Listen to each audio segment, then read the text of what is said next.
ರಂಗ, ಗೋಪಿ ನಿಜವಾದ police officer ಅಂತ prove ಆದ್ರೆ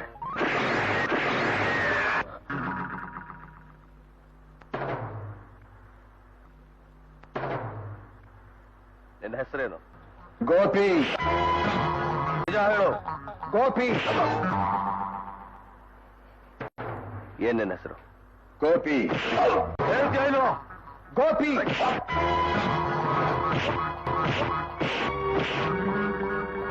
ಬೇಕಾ ನಿನಗೆ? ಅಚ್ಯುತ್ ಶಾಸ್ತ್ರಿ. ನಮ್ಮ ಅಪ್ಪನ ಹೆಸರು ರಾಮಚಂದ್ರ ಶಾಸ್ತ್ರಿ, ಅವರ ಅಪ್ಪನ ಹೆಸರು ದಶರಥ್ ಶಾಸ್ತ್ರಿ, ಅವರ ಅಪ್ಪನ ಹೆಸರು ನಾರಾಯಣ ಶಾಸ್ತ್ರಿ. ಇನ್ಯಾರ ಹೆಸರು ಬೇಕು ನಿನಗೆ?